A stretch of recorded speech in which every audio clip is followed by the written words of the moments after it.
recording of giant bones in ancient Greece.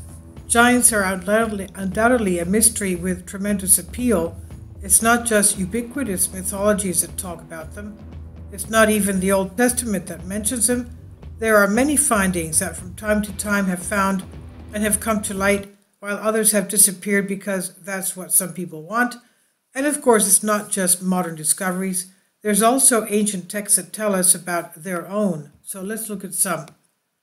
In Messenia of Greece not many years ago, as the grammarian Apollonius mentions, it happened that a stone jar was broken by the heavy winter and the rain, and that a head 3 times the size of a human came out of it. It had 2 rows of teeth in each jaw. Asking to know who he was, they saw the inscription Ideos. The head was placed in another jar they made, so the Messenians buried the hero with honors after they understood who he was and about whom Homer was talking in Iliad 5:58 to 5:60.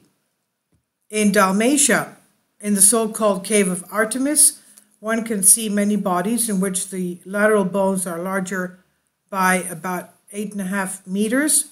The ancient Apollonius narrates that an earthquake occurred during the reign of Tiberius Nero, and that large bodies appeared in the openings of the earth, and the locals were surprised and avoided shaking them, while as a sample they sent to Rome the tooth of one larger than 1 foot. We should not be skeptical of the fact that because in Egypt, in the region of Niptera, some bodies appear as large as this, and in fact not hidden on earth, but abandoned. They have not melted, but are lying in order, and someone who approaches recognizes the bones of the thighs, what tibia and their limbs are. And in the island of Rhodes, in the Aegean of Greece, we receive such large bones that their comparison with those of modern people show that they are much inferior in size. He, Apollonius, the ancient writer, mentions that near Athens there is an island that the Athenians wanted to wall in. So digging in the foundations around the city, they found a pile up to 100 forks at 70 meters, that's 200 and some odd feet.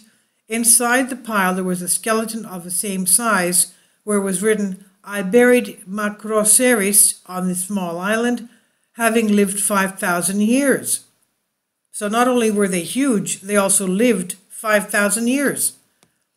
Eumachus mentions in the tour that the Carthaginians, when they surrounded their own province with a moat, found, as they carved 2 skeletons in piles, the first 24 about 17 meters, that's about 60 feet, and the second 23 meters.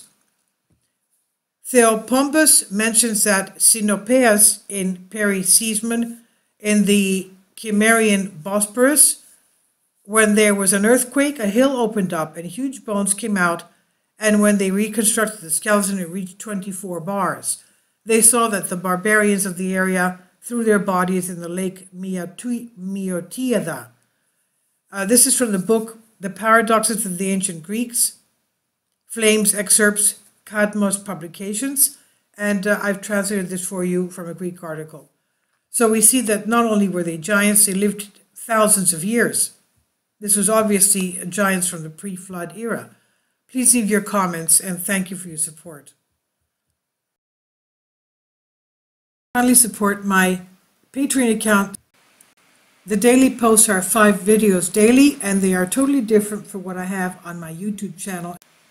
Thank you so much for your support, and that you find all my content so interesting. You'll find the Patreon account details in the description box below.